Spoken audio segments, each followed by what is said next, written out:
Welcome to Seahawk Talk on Tuesday, May 12th. I'm Ed Habishaw. I have four guests today. One is our regular, recurring, rotating role on Tuesdays. That's the 3 o'clock spot, and that's taken by a second-time guest, Andrew Pizzelli. He's back! And then, let me show you the graphic for the day's lineup.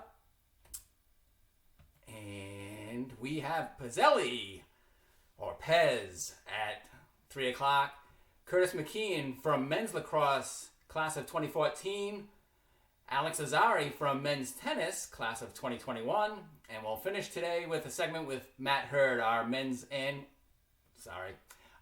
track and field head coach. And I want to show some content from Instagram that our Salve Cares group did. Both Instagram and Twitter. So I'll go here right now as best I can and show you 2 weeks, 63 staff and faculty, over 2,500 phone calls. The Office of Mission Integration Salve Cares Outreach reached out to every South Virginia undergraduate student to check in and offer support during this unprecedented time. That's out on Twitter right now. And this is out on Instagram. Wonderful people doing wonderful work from Salve Regina. And a big part of that, too, was our very first guest. And I can go to him right now by jumping over to, what do we call it? FaceTime, because we're reaching Andrew Pizzelli via FaceTime. And I've unmuted you, Andrew, which was nice, because you're in a beautiful location right now. Tell us where you are. I am at home still. I am very lucky to live right on the water here in Narragansett. So, gorgeous day, a little breezy. I feel like I'm out at God A Field right now, or the outfield at Brother Reynolds in a March doubleheader. But gorgeous day. Happy to be outside enjoying sunshine instead of snow squalls. And happy to be on the show again. Yeah, thank you for taking us outside. I've had that experience, I think, just one other time before when Janelle Quinto, who lives in Jamestown, as I reached her FaceTime-wise with her phone, she was walking down a main road in Jamestown, passing by the fire department there, and on her way to the beach. So we had a beautiful setting there, and we have a beautiful setting for you as well. If you want, we can try and go up here, and we could get a look at the ocean maybe. There's the ocean. Out in the distance there, across the lawn. You've got a beautiful setting, and I love your outfit today. Thank you. Yeah, I love your wardrobe choice as well. This is great. You should turn the hat backwards, though. Come on. I should, but I don't have to worry about the sun shining in my face. What have you been up to?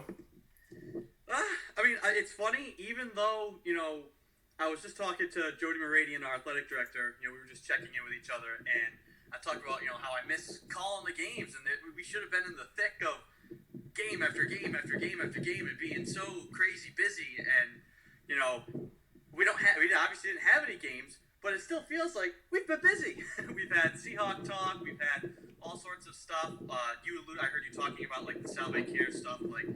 It's amazing all the wonderful work that people have still done. And how much work we have done, even when our normal work hasn't happened. Still plenty to do, and I think it's a real testament to the Salve Regina community, how much everybody has jumped in. Instead of just saying, oh, well, no games, no nothing, let's just slack off. Everybody's really embraced the challenge of finding ways to stay connected and help, and etc. I was hoping for that time off, Andrew, but what we're showing on screen right now is your wonderful work with the social media graphics that you produced. Talk about that ongoing project and which one resonated most with you?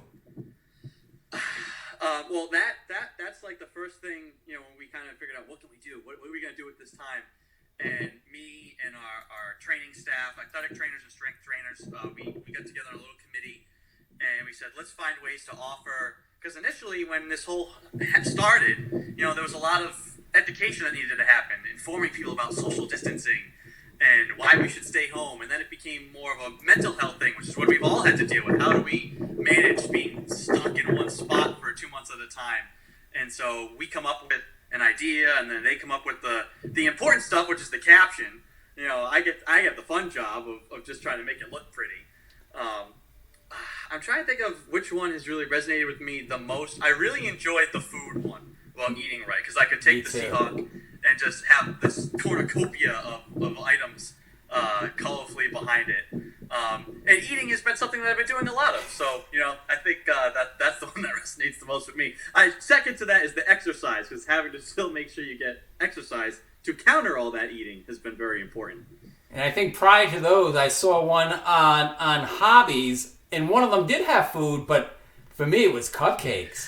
Well, so I've been sending those to my sister is a big, she was a humanities major, but she's big into graphic design and stuff. So I've been sending, each day before I put them out, I want to get her thoughts. Hey, what do you think about this? Does this look good? And when I sent her that one on hobbies and it had the cupcake in the middle, she's like, can I assume that the cupcake means eating? Andrew, that's already a hobby of mine. It's not a new hobby, it's an old hobby. So that's funny. Well, when we last checked in with you, we did the old production truck check on the growth of the beard. So let me flash back to not April 14, but Monday, March 30th, I believe.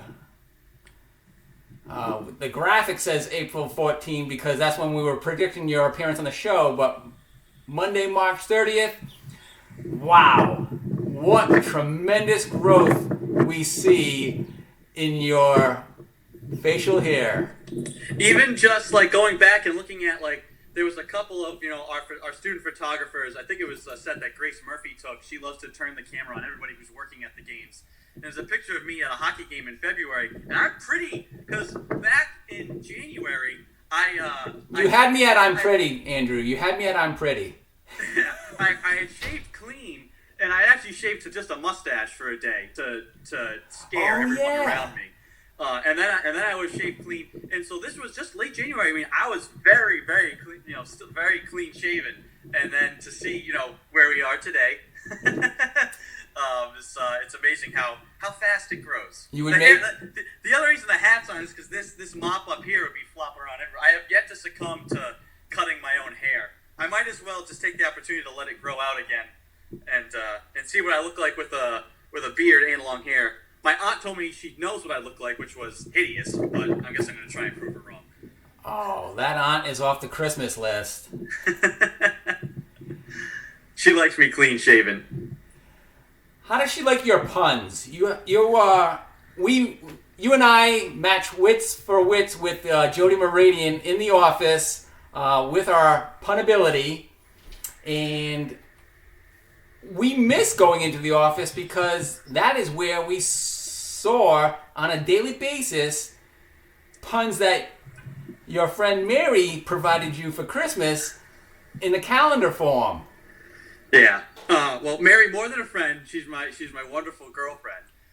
She got me that calendar for Christmas because she knows I love puns. It's a daily pun calendar, and I think she was glad when I took it to the office because it meant that she wasn't going to have to be pun-ish every day with me having it at home during Christmas break. But I continued to just text her the pun every single day that rolled over. Yeah, puns are like it's I'm fluent in 2 languages, English and puns, and that comes from my dad. My dad's a pun master, and so I think it's a genetic disease. I'm not sure if it runs in your family as well. Or if you're a carrier, maybe it's a reflexive gene in your family, and you just have to express the pun sickness. But I do miss exchanging the daily puns. The origination of puns in my family might come from my dad, but that could also be just silly dad jokes that I emulate. But I heard that Mary had a photographic memory, but never developed it.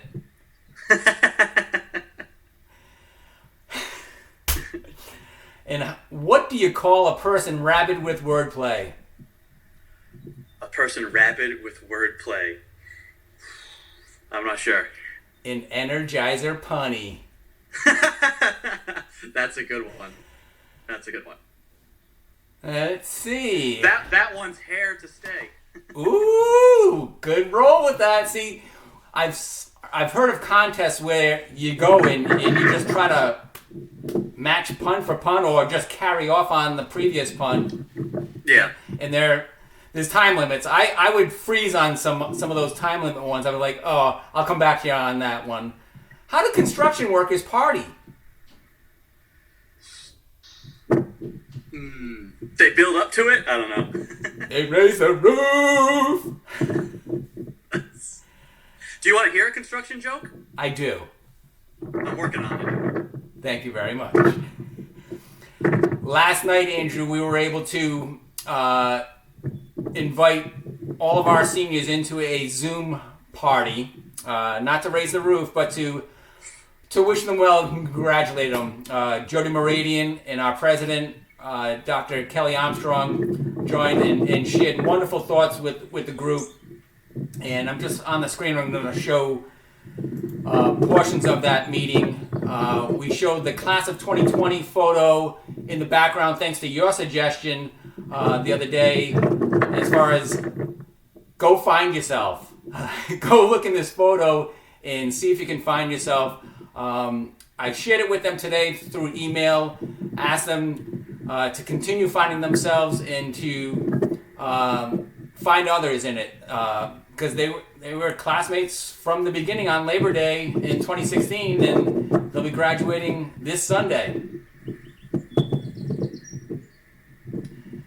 What are your memories of our class of 2020 over there 4 years? What stands out for you? So much has happened. You know, there's been so many, amazing, turning points. For some things. I mean, I think last week you spoke to Ryan Kelly, who in 2016 his senior season, wins a championship for baseball. You look at this class of graduating baseball seniors; they've experienced nothing but crazy amounts of success. And then you have some teams like, say, our men's soccer team, who had a whole bunch of tough seasons, and this year's seniors, they said, listen, we just don't want to suck. That was their motto coming into preseason. We just don't want to suck, and they cap it with the championship. I think it's been a lot of success, a lot of ups and downs, a lot of amazing stories. An incredible class for sure. Absolutely, and amazingly, on the soccer note, men's soccer, their freshman year, the group that is graduating on Sunday, they started off their season at a tournament up in Plattsburgh, New York. So, guess who was missing from the Labor Day picture of the class of 2020 as freshmen? They were probably recuperating from the travel. I couldn't find them in the picture. Maybe they're hiding somewhere. I needed a very wide-angle lens. You know what's neat, and you'll remember this from when he arrived on our campus, and he started out as a left-handed pitcher on our baseball team, but didn't finish his career for 4 years. But Will Crowther, with the hair, he's in the very back of this class of 2020 photo, and he absolutely stands out because he's got some good separation from the rest of the group, but also the hair. Easy to find. Yeah. Easy to spot. So, who knows what it's like now after not being able to cut it during these several months of the pandemic. Well, you are looking good. Thank you so much, Andrew, by the way, for all your hard work, not only during this pandemic. You have done so much helping prepare for our award ceremony, for our daily segments of SeahawkTalk. We talk about you every day, or as often as we remember to say, hey, here's some footage from Andrew Pizzelli. Here's some this from Andrew Pizzelli. I just want to thank you so much for all that you do for SeahawkAthletics, and for me personally, thank you so much. Oh, well, you're welcome, Ed. Kind of reference back to what I was talking to Jody before. I said, I miss everybody. I miss the work. I miss the games. I miss being around everybody. I can't wait for us all to be back. And, I love doing this. I love doing what we do. And to steal another phrase from my dad, that's what I'm here for. Love it. Well, thank you very much. We'll stay in touch throughout the week and leading up to our award ceremony on Friday evening. And enjoy the outside. Thank you. Don't blow away. Take care. Bye. That's Andrew Bizzelli, Salve Virginia University Sports Information Assistant. I'm Ed Habisher. We'll be joining Curtis McKeon for Salve Virginia Men's Lacrosse after this short break. Stay with us.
Nature sounds, because we're going outside once again thanks to Curtis McKeon.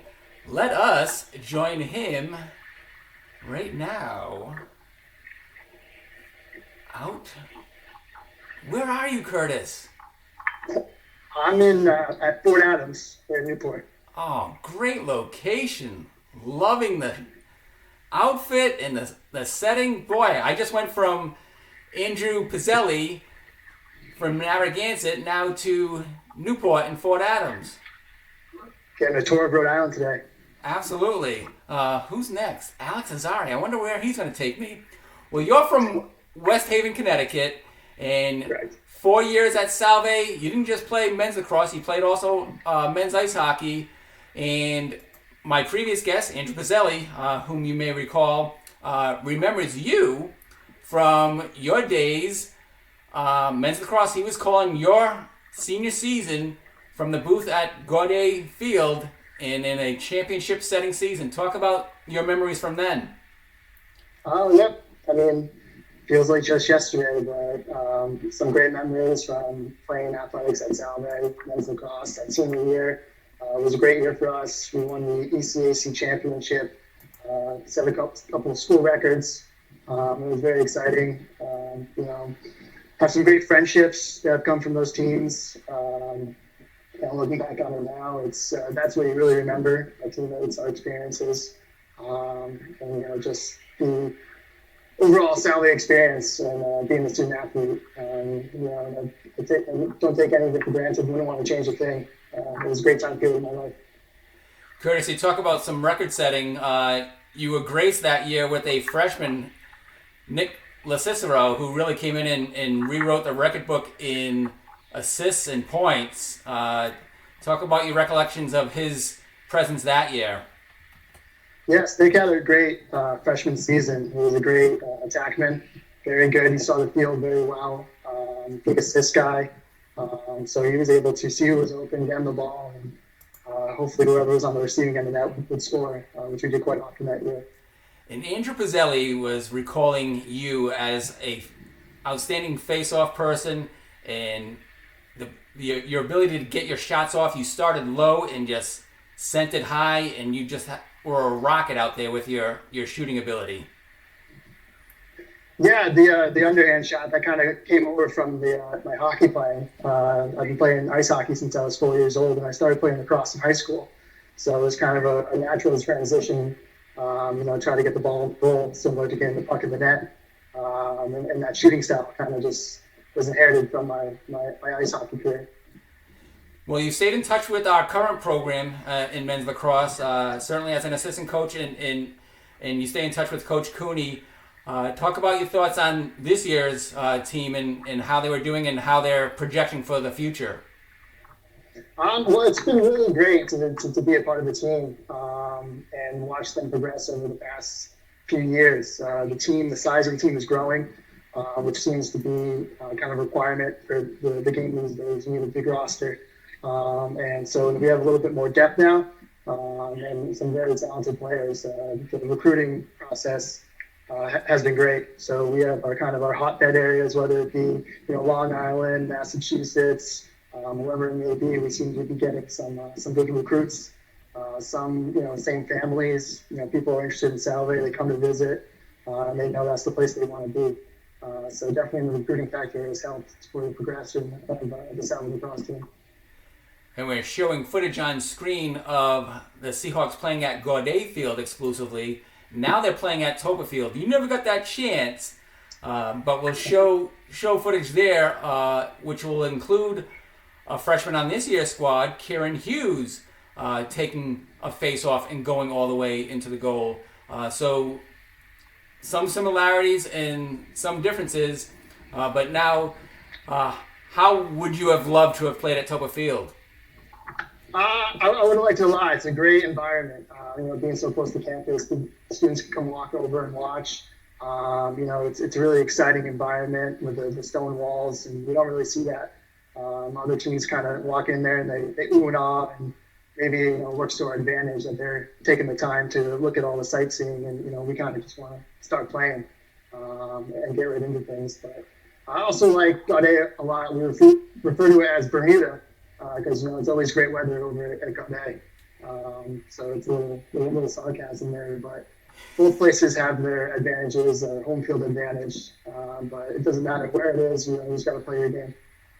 Well, like Dan Parks, who we had on in week 2 of Seahawk Talk, both of you, multiple sport athletes, class of 2014, and continuing to give back to the program that you were a part of.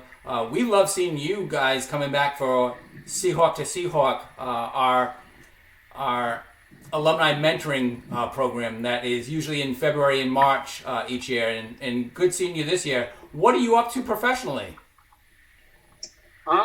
Professionally, I currently work in the insurance industry, property casualty insurance, but more specifically ocean marine insurance. So I provide risk management solutions for marine-related businesses. My office is in Cranston, Rhode Island, but I work in every state. I do a lot of business in the Caribbean. But Newport's a great place to live if that's the profession that you're in. So that's why I kind of stuck around, haven't left, and definitely enjoy Newport, living here. Seahawk to Seahawk night has been great. Always more than happy to come back and contribute to current student athletes to try to give them some advice on maybe what life will be right after school. Getting out to the work environment, applying for different jobs, building a resume. And that's really where the majority of my interests are, and donating my time to being a volunteer lacrosse coach with the Salve lacrosse team is really, probably provide off-field advice and just be there as a resource to the student athletes as they grow and develop over time.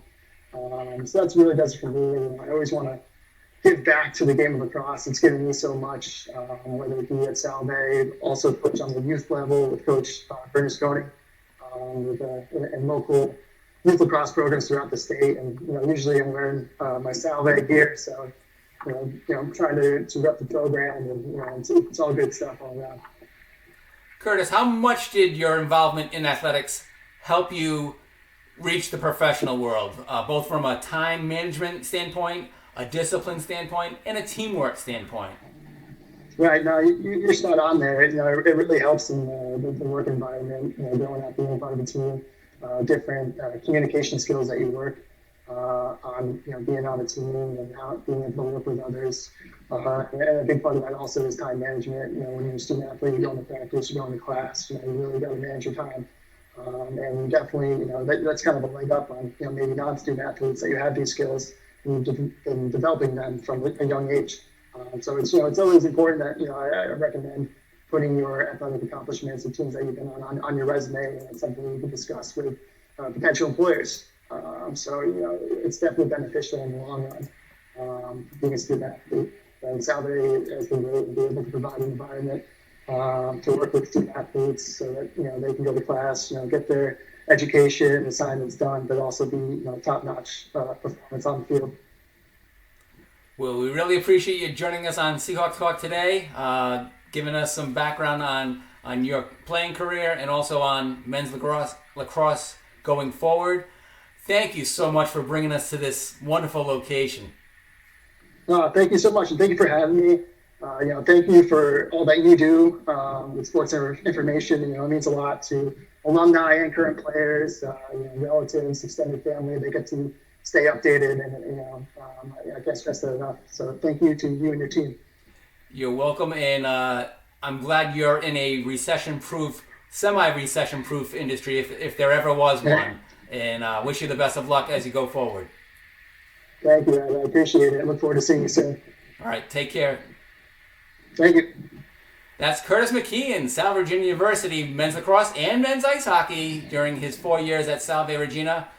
We'll take a break and come back with Sal Virginia men's tennis, Alex Azary. Stay with us.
Today is the day for going outside.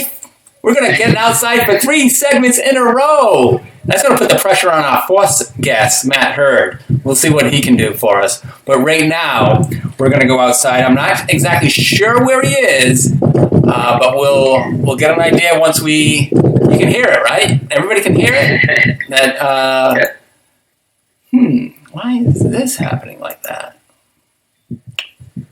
All right, I'm going to clear that and not worry about that, but go right here to Alex Azary, class of 2021 in Salve Regina men's tennis. How are you, Alex?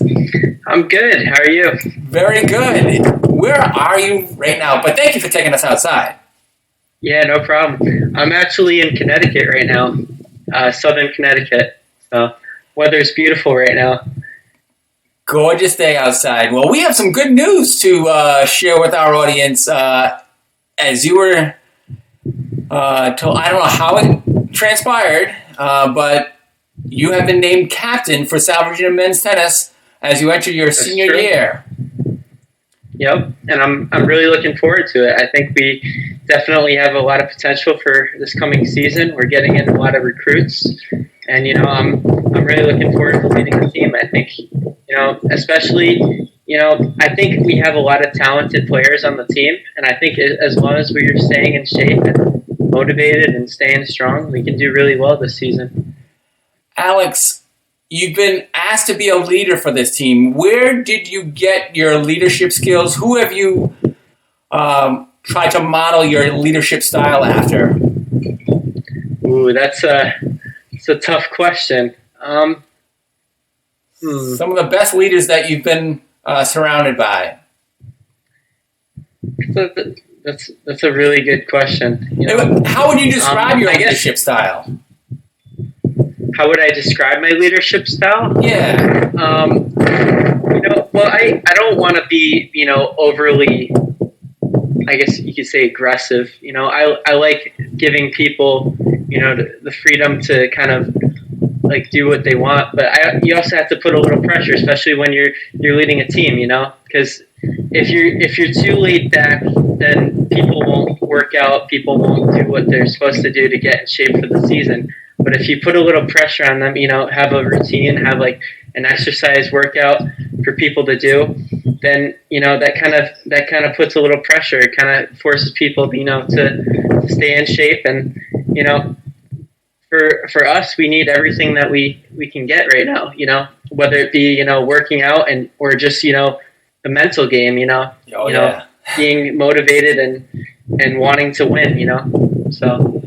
So you stay nice and steady out there. I've never seen anything demonstrative from you, whether it be a great shot in a celebration or a bad shot in a disgusted, frustrated action. You've done a nice thing of being able to stay even keel out on the tennis court. Yeah, I think a big part of winning, especially with tennis, because it's an individual sport, is staying level-headed. Because if you let your emotions get to you, if you get too, pissed off when you're playing a game and you get upset when you lose a point, then you're gonna let that get to you, and you're gonna end up losing the match just because you're angry and frustrated, And I think you can't do that with tennis. You have to keep level headed, because the mental game's half of winning, So I think that's a big part of it for sure. And of course, keeping in physical shape and practicing and keeping in shape is a big part of it also. But I think, mental game is really important. Yeah, when you're in good shape physically, it helps the mental side of the game as well. Talk about how you developed your love for this game, how and when you became a tennis player. Yeah, I mean, I started playing tennis when I was probably in elementary school, and I just kind of I tried it, and I really got into it throughout middle school, and then it was tough for me at first because I wasn't the greatest player at first. I tried out to my high school team my freshman year of high school, and I actually didn't make the cut for the team, and that kind of was my motivating force to get me to work out and practice and make sure that I got on the team the following year, and I did, and I ended up, playing at 2 doubles and 4 singles, so I was pretty proud of that. So you have something in common with Michael Jordan then, in terms of not making the freshman squad on your high school team. Have you played other sports, and how does that come into play with helping you develop as a tennis player? Well, I definitely think, even though tennis is an individual sport, like every other sport, it's also a team sport. So you have to kind of coordinate with your other players on your team, and you have to have some sort of like team bonding, because, like I said, mental game is half of it. And if you have a team supporting you when you're playing, that makes a big difference in whether you win or not. So especially if it's a close match, and you have your team like cheering you on every time you win a point, that really does make a difference. So we could always play this game. What's that? It is just a peg game with some dice that we can play tennis. There's nothing physical about it or mental about it. It's just a roll of the dice, and the each dice has an action on it. There's a red dice for service. There's ace, let, fault. And then each player has a dice for either hitting the shot long, volley smash, left court, right court. It is such a mental game. How do you stay sharp mentally, especially during this time when you can't be out physically playing the sport? I try to keep myself busy, honestly, because I think that's really important, especially for mental health. If you can't go out, I mean, I've been trying to go out as much as possible. I've been trying to make it a thing where I go, because my high school track's been open, so I've been going there every weekday with my brother, and I've been running 2 miles and working out with him. So I've been trying to make that a part of my daily routine, just to stay outside and get some fresh air. But I've also made a couple hobbies for myself as well. I've been trying, since I can't work. I've been building computers, and I've been trying to make a little money as a little side thing, because computers is something that I'm interested in, and it's also a way to make a little money since I'm home. So I've been trying to do things like that to keep myself busy.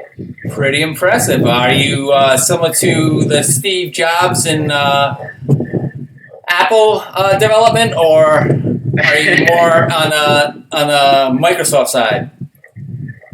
Yeah, I mean, so pretty much what I do is I get computers basically for next to nothing, and then I repair them, I upgrade them a little bit, and then I sell them, and I make about double of what I pay. So it's not bad. I make about like $50 to $100 a computer, so it's not too bad. You got a good market out there? What's that? Is there a good market out there for your upgrades? Yeah, a lot of people, especially now, because everyone's home, everyone's looking for an office computer or something, and so they can do their work on it. So a lot of people are looking for computers right now. So I've been making a decent amount of money, about like $500 a week. So I mean, it's not too bad. How much did you charge your younger brother for his computer? Huh? How much did you charge your younger brother for his computer? I gave him a family discount. Very, very nice. Did you guys play sports together growing up, or were you each doing your own thing? We kind of both did our own thing. He's been more of a lacrosse kid, so he kind of does that, and I do tennis. But we do work out, and it's funny because going back 4 years or maybe 5 years, he didn't work out at all, and I used to work out more than him. So I used to tease him a little bit, but now he's been so motivated to work out and stuff. He's ripped, and he teases me now because compared to him, I'm flabby, So he's always teasing me oh, you gotta get in shape, you gotta work out. So it's kind of funny how things flipped around. Well, Coach Zakara will be happy to hear that your younger brother is pushing you, and he'll look forward to bringing you in the fall and having you push your fellow Seahawks. I want to congratulate you on being named captain for the 2020-2021 season for the Seahawks. As we know, tennis is a fall and spring sport. Your championship season is in the spring. You were denied that opportunity as a junior, but I wish you the best of luck going into your senior season. Thank you. Yeah, and I think, like I said, I think we have a lot of potential for this coming season, especially with all the new players that we're getting. And I think as long as we work out over the summer and stay motivated, we can do really well. So thank you again. Absolutely, and congratulations once again. And how did this semester finish for you academically? Did you enjoy the experience of being on your computer? Honestly, I think working at home is kind of tough, especially just because it's at school we have the library, and for me, that was a part of my weekly routine. I would go to the library every day, work on schoolwork for like 2 or 3 hours. But when you're at home, you don't necessarily have like a spot like that where it's just completely silent and you can just focus on your schoolwork. So I think it was a little tough, but I think it, overall it was an interesting experience. Considering the circumstances, I don't think it was too bad. But I think just you have to deal with the difficulties that you face with the world on a day-to-day basis, and we don't really have any other alternatives. So you just gotta have to make ways to deal with your struggles and with school and stuff. So I think I've found ways to make it work. I've been trying to, whenever I can, go outside. I've been trying to study outside as much as possible because I feel like that's kind of a stress-free and like a good way to study. So I think, in a way it's been kind of good because it's kind of forced me to go outside more, So I think there's both good and bad things that have come out of, this whole quarantine. So. Well, thank you for taking us outside today, Alex. Wish you the best of luck in your final exams as you finish this semester this week. And congratulations once again on being named captain for 2020-2021. Thank you. Take care. Take care. Bye. That's Alex Azary, South Virginia University men's tennis captain, as we look forward to 2020-2021 for Seahawk men's tennis. And we'll be taking a short break. I don't think we'll be going outside with Matthew Hurd, but we'll come back and see what he's got for us after this break.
And welcome back to Seahawk Talk on Tuesday, May 12th. I'm Ed Habishaw. We've been outside with Andrew Pizzelli, Curtis McKeon, and Alex Azary. What's happening now? Let's check it out with Matt Hurd. Hello, Coach Hurd. How are you? Ed, as always, I am fantastic. Yes, you are. Well, we can't get outside with you today. Yeah, well, I'd have to carry my computer, and that would be a little difficult. There'd be wires all over the place. Well, I do want to thank you for giving this spot to your three captains last week.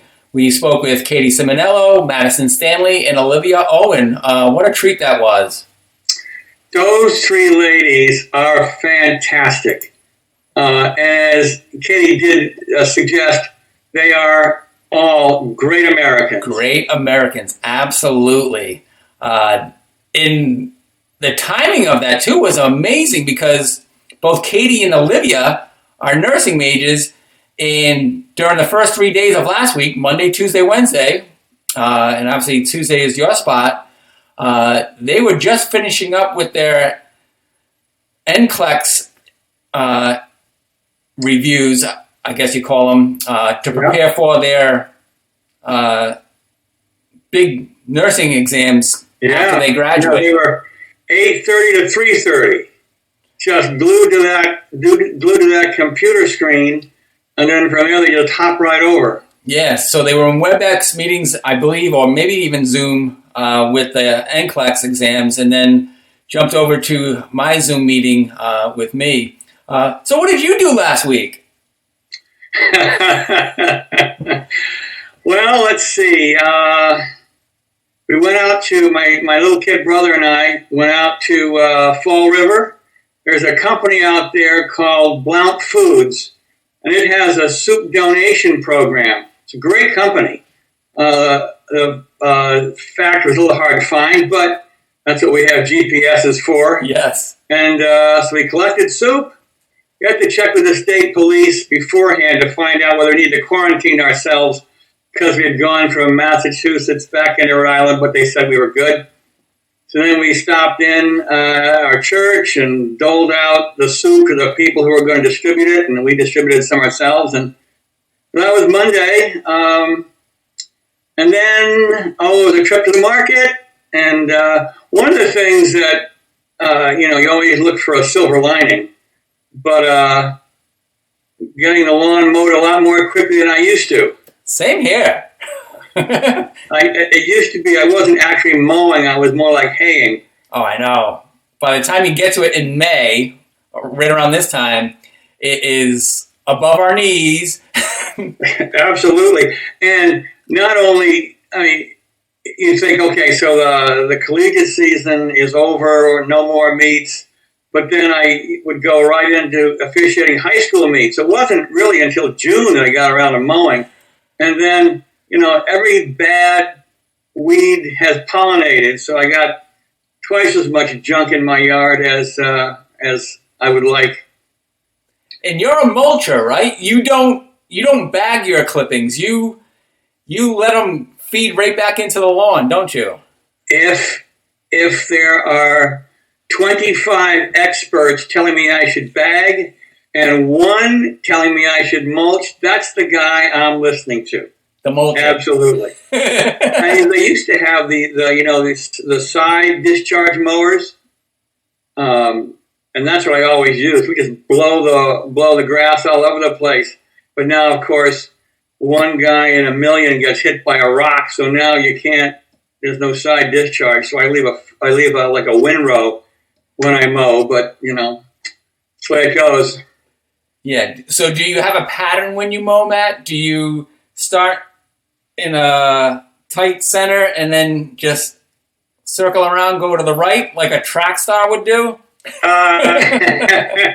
No, actually, I have an electric mower with a cord. Oh, okay.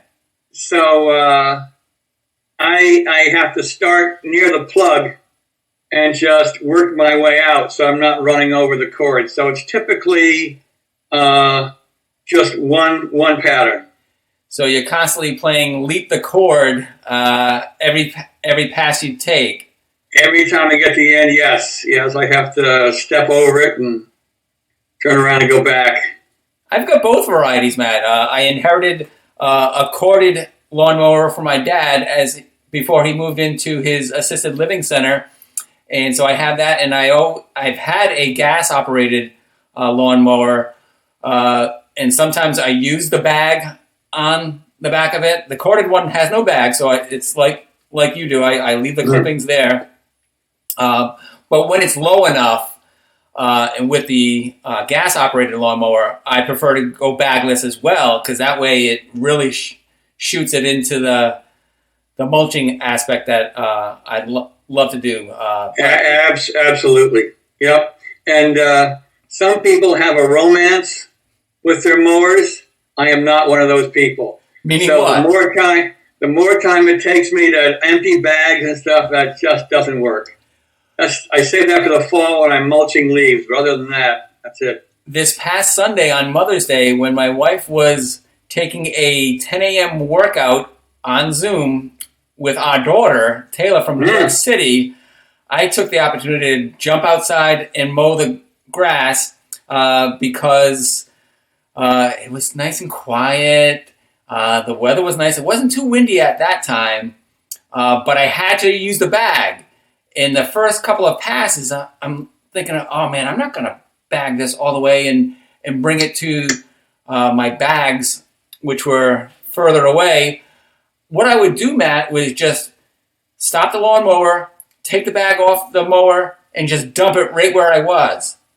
And then I'll come back to that and pick it up, rather than all the passes. And when I got in later that morning and was eating breakfast with my son and wife, my son remarked, "Dad, that was the quickest you had ever mowed our lawn." I'm like, I know. I don't know what it was. It was less than an hour.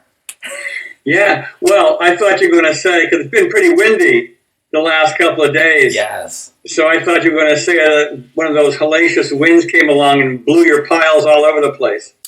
Well, not completely, but pieces of it did. Yeah. Sometimes the wind or Brother Nature doesn't quite coordinate with your schedule.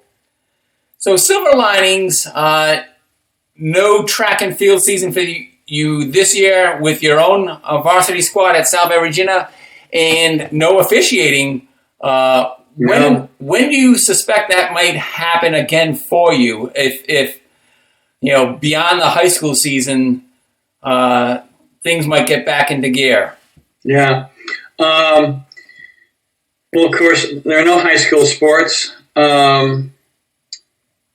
USA Track and Field has canceled all activities for the summer. So no Junior Olympics, no Senior Olympics, none of those meets. There virtually is no physical track and field going on this summer. There are a couple of places I've looked at, I've sort of brushed through as I go, that are having virtual track and field meets. People, I guess, bending themselves into pretzels in order to conjure up something that can keep people interested. I have no idea how they work. The chess is still going on. They have chess matches online, but I don't know how. I guess when you go out and you track and you blast a 400 and you type in your time and see how many. I don't have no idea how it works. And as you know, I am so technically on top of things. Yes, you are. I have no idea how it would work. And frankly, if it ain't real, it ain't real. So, right. As an official, you would have to have an official at each of these sites, these remote sites, to validate the performance. Or to time them. Yeah. Yeah. As I say, I have no idea how it works. It just seems like people with nothing else to do expending a huge amount of energy on something that really is kind of shaky. But to each their own. Well, could you envision a scenario where each school, let's say Salve Regina had its own track, and they could conduct their own events, performances, with proper separation, everything checks out, and then report your results, while not competing against anybody except for your own teammates? Could that happen? That would be an answer to a situation I think that nobody wants to contemplate at the moment. I mean, that's really thinking outside the box. And who knows? It's a long way off because our season doesn't start until, next year. So with any luck, things will have gotten under control by then. But, we could easily have meets without spectators, just the same way that, that they will be having in professional sports.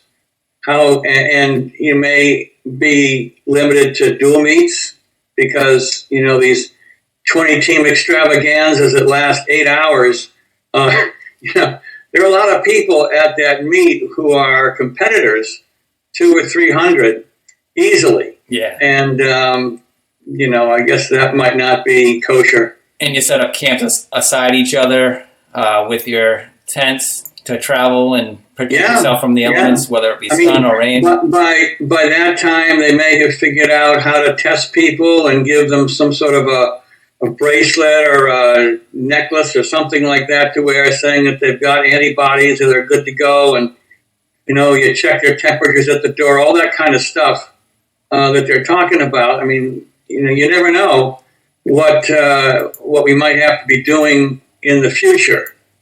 It's going to look a whole lot different than what we're used to. That's certainly for sure. Well, here's praying for the vaccine ASAP. Obviously, it's going to take some time, but we want to get back to campus and get back to competing and get back to coaching. And absolutely, because this is a part of what we are. It's part of our identity. People don't coach because they don't love the sport, they don't love teaching.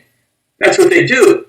And to say that you can't do that, then you're just sort of wandering around mowing the lawn and reading books, which, both have a place in this world, but not necessarily the ones we want to be focusing our time on. Yeah, and as long as you're not reading books about mowing the lawn. Well, I've yet to see one of those books, and believe me, it won't be on my bookshelf. Well, good seeing you today on Tuesday, May 12th. We'll be connecting with you each of the next 2 weeks as we wind down our 9-week series of Seahawk Talk. And thank you for joining us today, and we'll see you next week. And it's always my pleasure. Thanks, Matt. Bye. That's Matthew Hurd, and as you heard last week, a great American. Thank you, Katie Simonello, Olivia Owen, and Madison Stanley, and thank you, Matt Hurd. Have a great day, everybody. See you tomorrow for more Seahawk Talk. Keep your distance.